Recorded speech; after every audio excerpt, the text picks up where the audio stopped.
नमस्कार, मैं रचना Sharma चढ़दीगला time TV देख रहे सभी दर्शकों का स्वागत करती हूं। आप देख रहे हैं उत्तर प्रदेश के विशेष समाचार। उत्तर प्रदेश में विधानसभा चुनावों के पहले योगी आदित्यनाथ सरकार ने आज पूर्व प्रधानमंत्री अटल बिहारी वाजपेयी जी की जयंती के मौके पर छात्रों को 1 करोड़ मुफ्त टैबलेट और स्मार्टफोन देने की योजना शुरू कर दी है। आज लखनऊ में एक कार्यक्रम में 1 लाख छात्रों को मुफ्त टैबलेट और स्मार्टफोन दिए गए। इसके बाद राज्य के अलग अलग जिलों में अधिकारियों की ओर से योजना के तहत टैबलेट और स्मार्टफोन छात्रों को बांटे जाएंगे। इससे छात्रों में खुशी का माहौल है। मुख्यमंत्री योगी आदित्यनाथ ने इस मौके पर डिजी शक्ति पोर्टल और डिजी शक्ति अध्ययन ऐप भी लॉन्च की। युवाओं को दिए जाने वाले सभी स्मार्टफोन और टैबलेट में डिजी शक्ति अध्ययन ऐप इंस्टॉल है, जिसके माध्यम से उन्हें शिक्षण सामग्री उपलब्ध कराई जाएगी। अटल जी का पूरा जीवन लोक कल्याण के लिए था, राष्ट्र कल्याण के लिए था और युवाओं के लिए तो उन्होंने एक नई प्रेरणा ही दी थी। अटल जी ने एक बात कही थी, उन्होंने कहा था और मैं आप सभी युवाओं से कहना चाहूंगा, अटल जी ने कहा था कि छोटे मन से कोई बड़ा नहीं होता और टूटे मन से कोई खड़ा नहीं होता। याद रखना युवा साथियों, सोच कभी छोटी नहीं होनी चाहिए। बड़ी सोच होगी तो विराट सोच आपके व्यक्तित्व को भी एक नई विराटता प्रदान करेगी। संकुचित सोच एक संकुचित दायरे में हमें कैद करके रखती है और ये संकुचित सोच हमें न घर की रखती है न घाट की बनाती है। और इसीलिए विराट सोच के साथ खड़ा होने की एक जज्बा हमारे मन में होना चाहिए और कभी भी जीवन में हताशा और निराशा को अपने सामने नहीं पटकने देना चाहिए। इस जज्बे के साथ जब हमारा युवा साथी कार्य करेगा तो दुनिया के अंदर सब कुछ कर देगा जो अपने समय में इस देश के तमाम युवाओं ने करके दिखाया है। और मैं आज इसी आह्वान के साथ अटल जी के जन्म दिवस पर, इस सुशासन दिवस के अवसर पर उत्तर प्रदेश के अपने सभी युवाओं को अटल जी की उन भावनाओं का प्रतिनिधित्व करते हुए, देश के यशस्वी प्रधानमंत्री नरेंद्र मोदी जी की भावनाओं को आगे बढ़ाते हुए एक नए जज्बे के साथ खड़ा होने के आह्वान के साथ ही आप सबका आह्वान करने के लिए मैं और भारत सरकार के शिक्षा मंत्री और प्रदेश सरकार के हमारे तमाम माननीय मंत्रीगण आज इस मंच पर यहां पर आए हैं, जहां पर उत्तर प्रदेश के हर जनपद से युवाओं की उपस्थिति है और एक साथ प्रदेश के युवाओं को हम लोग तकनीकी दृष्टि से दुनिया के सामने प्रस्तुत करने के लिए आज इस टैबलेट और स्मार्टफोन वितरण की कार्रवाई को आगे बढ़ाने का कार्य कर रहे हैं। मैं इस अवसर पर आप सभी युवाओं को बधाई देता हूं। मित्रों, हम लोगों ने पिछले लगभग 1.5 साल से अधिक समय को वैश्विक महामारी कोरोना को झेलते हुए देखा है। कोरोना महामारी ने पूरी दुनिया को तबाह किया, पूरी दुनिया को पस्त कर दिया। दुनिया की बड़ी बड़ी ताकतें कोरोना के सामने पूरी तरीके से पस्त होती हुई दिखाई दी। लेकिन भाइयों बहनों, देश के अंदर प्रधानमंत्री मोदी जी के नेतृत्व में कोरोना प्रबंधन जिस तरीके से आगे बढ़ा, हम लोग इस बात को देखते थे जब प्रधानमंत्री जी ने देश के अंदर जनधन योजना लागू की थी, हम लोगों को लगता था इस योजना का क्या लाभ होगा।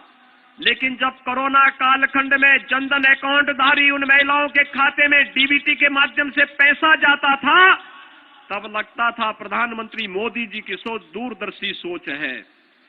मोदी जी ने 7 वर्ष पहले तय कर लिया था कि हर गरीब का खाता होना चाहिए। अगर भाइयों बहनों गरीब का खाता नहीं होता तो गरीब के पास पैसा नहीं पहुंच पाता। प्रधानमंत्री मोदी जी ने स्टार्टअप इंडिया की शुरुआत 5 साल पहले कर ली थी, स्टैंडअप इंडिया की शुरुआत 5 वर्ष पहले कर दी थी, डिजिटल इंडिया की शुरुआत 5 वर्ष पहले कर दी थी और उसके परिणाम भी हम सबको देखते हुए दिखाई दे रहे थे। मैंने इसको बहुत नजदीक से देखा है, तकनीक का व्यक्ति के जीवन में क्या महत्व हो सकता है, यह हम लोगों ने कोरोना कालखंड में और भी मजबूती बहुत नजदीक से देखा है।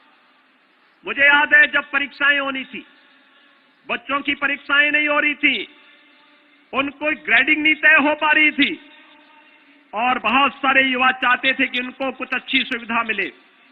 मैं देखता था, गांव में जाता था, बच्चों से पूछता था पढ़ाई हो रही है, वे कहते थे पढ़ाई करना चाहते हैं लेकिन हमारे पास ऑनलाइन पढ़ाई के लिए कोई सुविधा नहीं है, स्मार्टफोन नहीं है, टैबलेट नहीं है, हम कैसे अपनी पढ़ाई को आगे कर सकते हैं।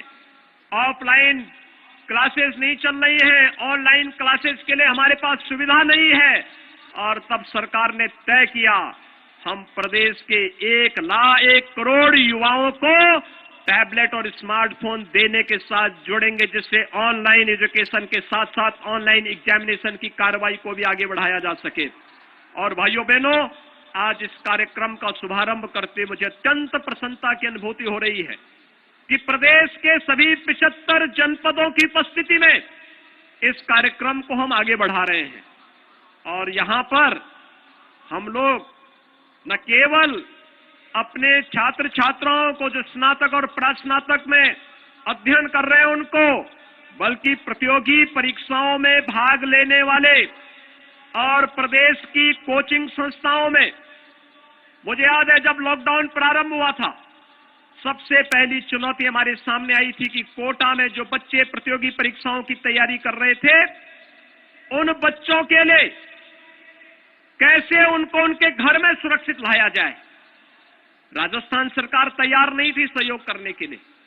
मुझे उत्तर प्रदेश से बसेज भेजनी पड़ी थी कोटा, और उन सभी 15,000 बच्चों को सुरक्षित उनके घरों तक पहुंचाने के कार्य किए थे।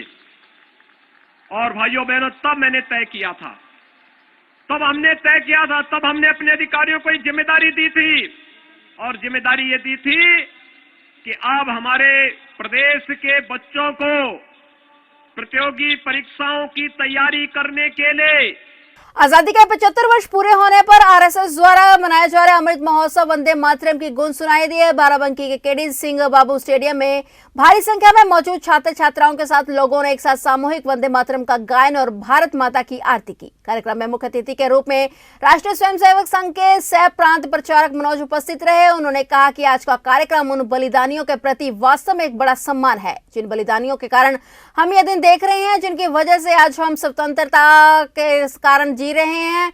अमृत महोत्सव जिला समिति के सदस्यों ने समारोह स्थल को स्वाधीनता आंदोलन के पुरोधारियों और महापुरुषों के चित्र से खूब सजाया, और जो आजादी के महत्व को दर्शा रहे थे। अमृत महोत्सव का उद्देश्य हमारे ऐसे अनेक क्रांतिकारी क्रांतिवीर वीरांगनाओं को याद करना है जो किसी भी परिस्थिति में हमारे आज़ादी के मूल स्रोत में है, जिन्होंने अपना जीवन समर्पित करके आज हम स्वतंत्र आसमान के नीचे बैठे हैं। तो ऐसे हजारों कार्यकर्ताओं को जिनको हम जानते हैं, परंतु लाखों ऐसे हमारे वो क्रांतिवीर हैं, वीरांगनाएं हैं जिनको हम नहीं जानते। उन्हीं जाने अनजाने वीर वीरांगनाओं समर्पित देश राष्ट्र के लिए समर्पित जीवन देने वालों को, हुतात्माओं को एक आदरांजलि है, पुष्पांजलि है, श्रद्धांजलि है।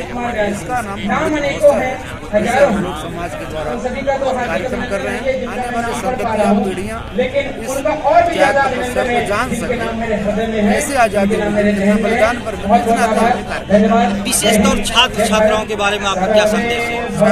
छात्र छात्रा हमारे जीवन के आने वाली पीढ़ियों के देश के भविष्य, तो उनको निश्चित रूप से वीर वीरांगनाओं की कहानी जानना चाहिए। हमको आज़ादी कैसे मिली, ताकि वो भी आने वाले बच्चों को, संततियों को, छोटे भाइयों को बता सके, समझा सके कि हमको आज़ादी कैसे मिली। इस नाते बच्चों को संदेश है, बच्चों के माध्यम से आने वाली पीढ़ियाँ जगती, उनके द्वारा संदेश जाएगा। इस नाते उनको भी हम प्रयास कर रहे हैं कि हमारे बच्चे कैसे इस बात को जान सकें। इतना तो उनको बड़ी संख्या में बुला रहे हैं। हमीरपुर जिले में जिला बार एसोसिएशन के पदाधिकारियों को लेकर चुनाव करवाया जा रहा है। अधिकारियों के चुनाव को लेकर कोर्ट परिसर में पुलिस सहित पीएससी बल तैनात किया गया है। 581 अधिवक्ता इस बार जिला बार एसोसिएशन की वोटर लिस्ट में हैं। वोटिंग स्थल अधिवक्ता भवन को बनाया गया है। सुबह से ही अधिवक्ता प्रदर्शियों ने बड़े बड़े टेंट लगाकर आने वाले वोटरों को चुनावी सुविधा दी है। अधिवक्ता द्वारा जो हो रहा है वो संपूर्ण शांतिपूर्ण रूप से हुआ है, और सभी अधिवक्तागण समानता का व्यवहार कर बनाए हुए हैं। हमीरपुर जिले में राज्य ग्रामीण सफाई कर्मचारी संघ के कार्यकर्ता व पदाधिकारियों ने अपने खून से प्रधानमंत्री और मुख्यमंत्री को संबोधित पत्र लिखकर राज्य कर्मचारियों की पुरानी पेंशन बहाली और सफाई कर्मचारियों पर प्रधान के नियंत्रण के हटाने को लेकर प्रदर्शन किया। इस दौरान कर्मचारियों ने संघ के लेटर पैड पर खून से अपनी मांगे लिखकर प्रदर्शन किया। प्रदर्शन में संगठन के सैकड़ों लोग मौजूद रहे। हम जिला पंचायत के संगठन के कर्मचारी हैं, सब अधिकारी बैठे हुए हैं और कर्मचारी बैठे हुए हैं। उनका कहना है कि हमारी पुरानी पेंशन बहाल की जाए और प्रधान से हम लोग को मुक्ति कराया जाए और इनमें से और कर्मचारियों को पंचायती का आगे उनको उन्नति की जाए, उनके लिए प्रमोशन किया जाए।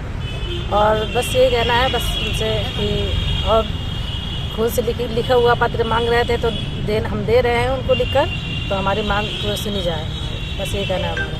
आगामी विधानसभा चुनाव को लेकर झांसी कमिश्नर सहित आईजी ने जालौन जिला प्रशासन के साथ बैठक की, जिसमें उन्होंने साफ तौर से निर्देश दिए कि जालौन की तीनों विधानसभाओं में निष्पक्ष और शांतिपूर्ण तरीके से मतदान संपन्न कराया जाए। किसी भी तरह की लापरवाही बर्दाश्त नहीं की जाएगी।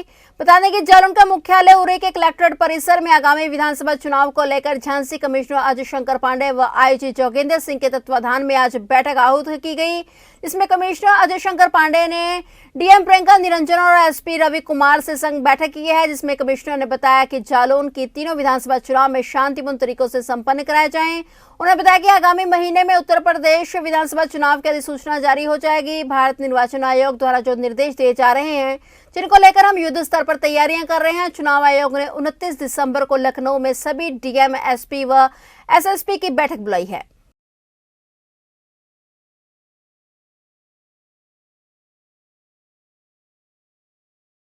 की गई है, क्या दिशा निर्देश दिए गए हैं? देखिए, जैसा कि आप सब विदित हैं कि उत्तर प्रदेश विधानसभा के निर्वाचन की जो अधिसूचना है आगामी माह में कभी भी जारी हो सकती है।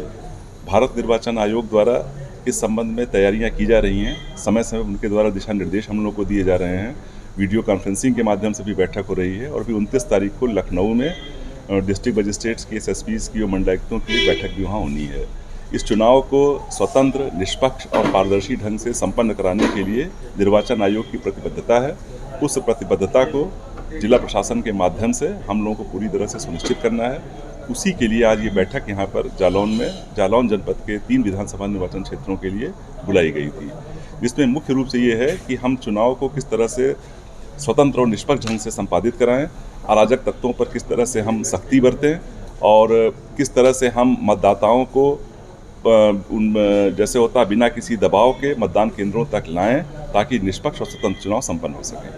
सर, शराब को लेकर क्या कदम उठाए जा रहे हैं, जो अभी क्योंकि बहुत कम मात्रा में बताया गया कि पकड़ी गई है, साथ ही शस्त्रों की जमा के लिए दोनों बिंदु इसमें बहुत महत्वपूर्ण है। देखिए कि शराब का इस्तेमाल इलेक्शन के समय में न हो, उसकी रोकथाम के लिए चाहे जहरीली शराब हो, चाहे अवैध शराब हो, चाहे जो शराब की जो होर्डिंग होती है उसके माध्यम से बाद में उसका वितरण होता है, इन तीनों को हम लोगों को प्रतिबंधित कराना है। जो हमारे सरकारी ठेके हैं वहाँ से हम लोग ये सुनिश्चित कराएंगे कि कहाँ से एकाएक शराब की जो है बिक्री बढ़ना शुरू हो गई है, ताकि चिन्हित किया सके उनको कि वहाँ से अगर कोई ज़्यादा मात्रा में कोई ऐसा शराब खरीद रहा है तो उसको किस उपयोग के लिए खरीद रहा है और ऐसे लोगों पर हम नज़र रख सकें।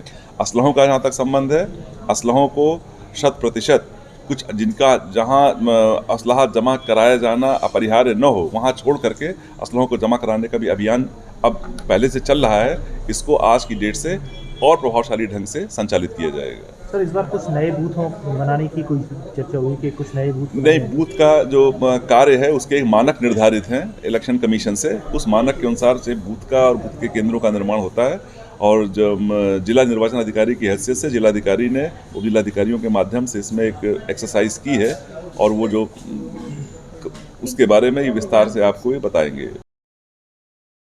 जिलाधिकारी रविंद्र कुमार मादड़ और पुलिस अधीक्षक अंकित मित्तल ने 1 जनवरी 2022 को माननीय मुख्यमंत्री के रठौड़ा में प्रस्तावित आगमन कार्यक्रम को लेकर जरूरी तैयारियों के दृष्टिगत निरीक्षण किया। जिलाधिकारी और पुलिस अधीक्षक ने कार्यक्रम स्थल पर पहुंचकर जनसभा स्थल, हेलीपैड और पार्किंग सहित विभिन्न व्यवस्थाओं के संबंध में अपर जिलाधिकारी प्रशासन और अधिशासी अभियंता पीडब्ल्यूडी से जानकारी प्राप्त की तथा कहा कि कार्यक्रम स्थल पर जमीन का समतलीकरण का कार्य प्रारंभ हो जाए और हेलीपैड तैयार करने हेतु भी मानक के अनुरूप जरूरी प्रबंध समय हो जाने चाहिए।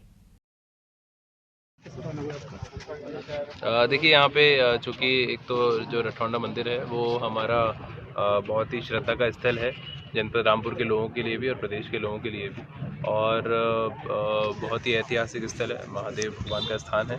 तो उसको लेकर जो हमारा टूरिज़्म डिपार्टमेंट है उनके पास में फ़ंड आया हुआ है, उसको प्लान करने के लिए हम लोग यहाँ पे आए थे कि स्थानीय लोगों से उनकी उपस्थिति में हम लोग चाहें और उनसे जानें कि उनकी राय क्या है।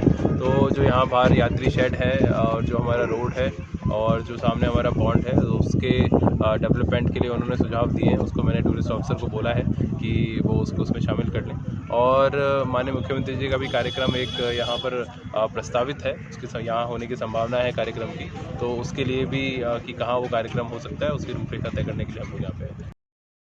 क्राइम ब्रांच में थाना रॉबर्ट्सगंज पुलिस को बड़ी कामयाबी मिली है। उन्होंने 300 ग्राम हेरोइन, जिसकी कीमत लगभग 30 लाख रुपए है, के साथ 2 शातिर हेरोइन तस्कर गिरफ्तार किए हैं। विगत कई दिनों से सूचना प्राप्त हो रही थी कि अवैध रूप से भारी मात्रा में मादक पदार्थों की तस्करी की जा रही है। इस सूचना पर अपराधियों की गिरफ्तारी में बरामदगी हेतु निर्देश दिए गए। पकड़े गए व्यक्तियों को जामा तलाशी में पहने हुए कपड़ों की जेब से 300 ग्राम हेरोइन मादक पदार्थ बरामद हुआ। इस बरामदगी व गिरफ्तारी के संबंध में थाना स्थानीय में अभियोग पंजीकृत कर विवेचना प्रचलित है। यह सराहनीय कार्य करने वाली पुलिस टीम को उत्साहवर्धन हेतु पुलिस अधीक्षक महोदय द्वारा नगद पुरस्कार से पुरस्कृत किया गया। विलांस यसोजी और प्रभारी निरीक्षक रॉबर्ट्सगंज द्वारा 2 लोगों को गिरफ्तार किया गया है। इनके कब्जे से 300 ग्राम हीरोइन बरामद हुई है, जिसकी कीमत लगभग 30 लाख रुपए है। इसमें एक है आशीष उर्फ बंटी और दूसरा है कल्लू उर्फ बिंदेश्वरी। ये दोनों बढ़ौली रॉबर्ट्सगंज के रहने वाले हैं। ये पूर्व में भी इस तरह का काम करते थे। इनका आपराधिक इतिहास भी है और इनको गिरफ्तार किया गया है और इनको जेल भेजा जा रहा है। ये बंटी पूर्व में 19 में भी इसी हीरोइन तस्करी में बंद हो चुका है और ये दूसरा अभियुक्त है बिंदेश्वरी, ये भी एनडीपीएस में बंद हो चुका है और इनका आपराधिक इतिहास है और इनके संबंध में और भी जानकारी की जा रही है। और ये बड़ा काम है जो एसओजी स्वाट और सर्विलांस टीम के माध्यम से हुआ है, जिसमें पूरी टीम को 25,000 रुपये का इनाम भी दिया जा रहा है। फिलहाल उत्तर प्रदेश के विशेष समाचारों में इतना ही। तब तक के लिए देखते रहिए चढ़ती कला टाइम टीवी और मुझे दीजिए इजाजत। धन्यवाद।